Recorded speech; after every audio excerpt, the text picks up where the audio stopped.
Hello મિત્રો, આજે આપણે જાણીશું કે ઈ સમૃદ્ધિ પોર્ટલ ઉપર જે ટેકાના ભાવે ખરીદી કરવામાં આવે છે તેની પહેલાં એન્ટ્રી કરવામાં આવે છે તે કઈ રીતના થશે અને નવા ફાર્મરની જેમ કે જેને આની પહેલાં એક પણ વખત નોંધણી નથી કરાવેલી કે રજિસ્ટ્રેશન નથી કરાવેલું તેવા ફાર્મરની એન્ટ્રી કઈ રીતના થશે તેના વિશે જાણીશું આજે. આ એન્ટ્રી અત્યારે હાલમાં વીસી દ્વારા કરવામાં આવે છે, એટલે કે વીસીના આઈડી પાસવર્ડ ઉપર થશે અને ટૂંક સમયમાં એ પણ વિડીયો આવશે કે ફાર્મર જાતે કઈ રીતના કરી શકે. હવે યુઝર આઈડીમાં આપણે વીસીના આઈડી નાખવાના રહેશે, ત્યારબાદ કેપ્ચર કોડ નાખવાનો રહેશે. ત્યારબાદ જો તમને પાસવર્ડ ખ્યાલ હોય તો પાસવર્ડ ઉપર ક્લિક કરી અને અહીંયા પાસવર્ડ નાખવાનો રહેશે. અન્યથા જો તમને પાસવર્ડ ખબર ન હોય તો ઓટીપી પર ક્લિક કરશો એટલે ઓટીપી જનરેટ થશે તમારા મોબાઈલ નંબરમાં.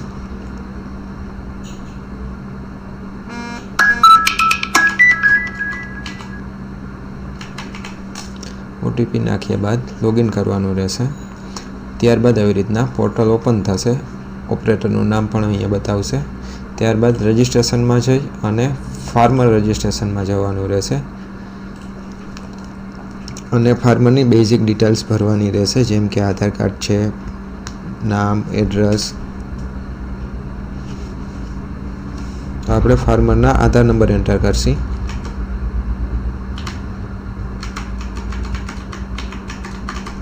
ત્યારબાદ સર્ચ કરશે. જો ફાર્મરનું આની પહેલાં રજિસ્ટ્રેશન હશે તો ડિટેલ્સ બધી આવી જશે, અથવા farmer details is not found એટલે આ ફાર્મરનું રજિસ્ટ્રેશન આ પોર્ટલ ઉપર આની પહેલાં થયેલું નથી. તો આપણે જેમ આધાર કાર્ડમાં નામ છે તેમ નામ નાખશું.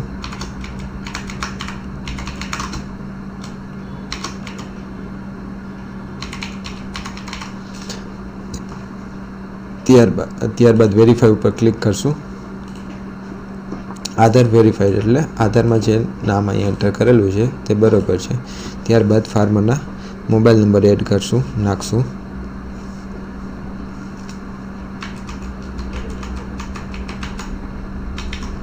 ત્યારબાદ ગેટ ઓટીપી ઉપર ક્લિક કરશે એટલે ઓટીપી જનરેટ થશે. ત્યારબાદ આપણે ઓટીપી એન્ટર કરવાનો રહેશે.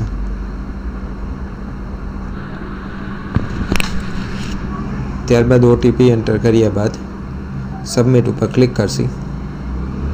Mobile number verification is done. ત્યારબાદ ફાધર્સ નેમ નાખશી. એમાં જો લેડીઝના કિસ્સામાં હસબન્ડનું નામ નાખવાનું આવશે.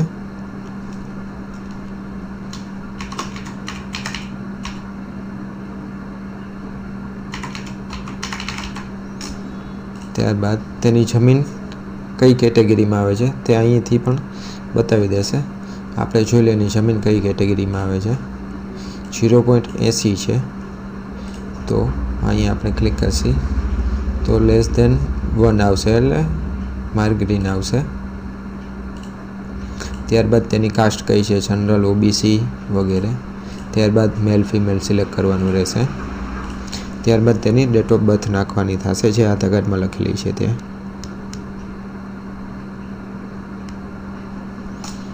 1/1/1953.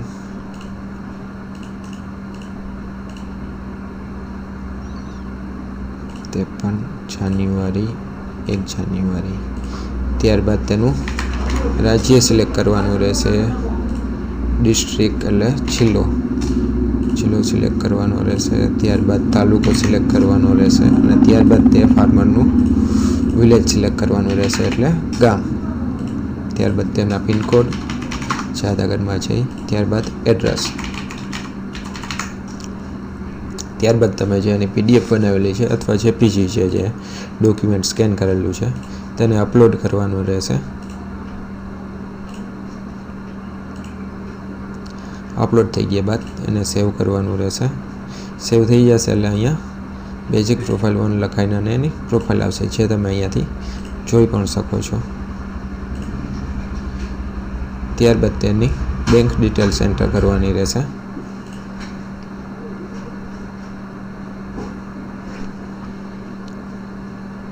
બેંક ડિટેલ્સમાં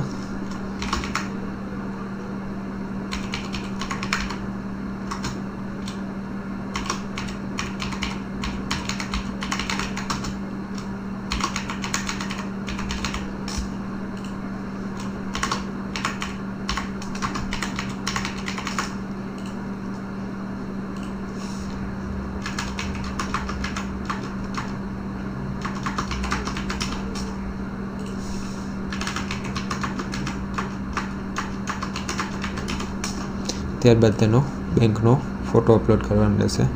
PDF પણ ચાલશે અને JPG ફોર્મેટમાં પણ ચાલશે. તે વસ્તુ કર્યા બાદ તેને એડ કરવાનું રહેશે. Farmer Aadhaar name is not match. હવે બેંકની ડિટેલ્સમાં અને આધાર કાર્ડની ડિટેલ્સમાં બંનેમાં નામ સરખું હશે ને તો જ એન્ટ્રી આગળ વધવા દેશે.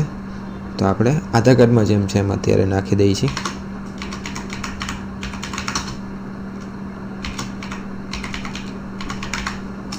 બરાબર છે. ત્યારબાદ આપણે ફરીથી એડ કરશી. એન્ટર IFSC કોડ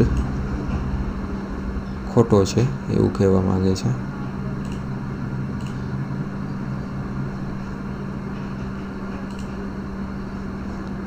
જો બધું બરોબર હશે તો farmer details has successfully add. અહીંયા નીચે પણ આવી જશે પ્રોફાઇલ, અને અહીંથી તમે કાંઈ ખોટું થયું હશે તો ડિલીટ પણ કરી શકો છો પ્રોફાઇલ. ત્યારબાદ આવશે લેન્ડ ડિટેલ્સ. લેન્ડ ડિટેલ્સમાં ડિટેલ્સ મોટાભાગની હશે. હવે એમાં સર્વે નંબર અને ખાતા નંબર એડ કરવાના રહેશે. તો સર્વે નંબર અને ખાતા નંબર આપણે જોઈ લઈએ. ખાતા નંબર છે 57 અને સર્વે નંબર છે 41 પૈકી 1. તો અહીંયા નાખવાના રહેશે 41 અને અહીંયા ખાતા નંબર નાખવાના રહેશે 57. ત્યારબાદ વેરીફાઈ કરવાનું રહેશે એટલે અહીંયા તેમનું નામ આવી જશે. અહીંયા આવ્યું છે ચંદ્રિકાબેન પરસોત્તમભાઈ, અને આપણે આમાં 7/12માં સંયુક્તમાં છે એટલે કોઈ પણ એક વ્યક્તિનું નામ આવી શકે છે અહીંયા. ત્યારબાદ સબમિટ કરવાનું રહેશે. ત્યારબાદ ટોટલ એરિયો લખવાનો રહેશે જે તેને વાવેતર કરેલું છે જે તલાટી કમ મંત્રીના દાખલામાં હશે. ત્યારબાદ ઓનર ઉપર સિલેક્ટ કરી અને એડ કરવાનું રહેશે. એડ કરશો એટલે નીચે એડ થઈ જશે. ત્યારબાદ તમે સબમિટ પર ક્લિક કરશો એટલે અહીંયા તમારે 12 નંબર અને તલાટી કમ મંત્રીએ જે દાખલો તમે આપેલો છે વાવેતર અંગેનો તે અપલોડ કરવાનું રહેશે ડોક્યુમેન્ટ.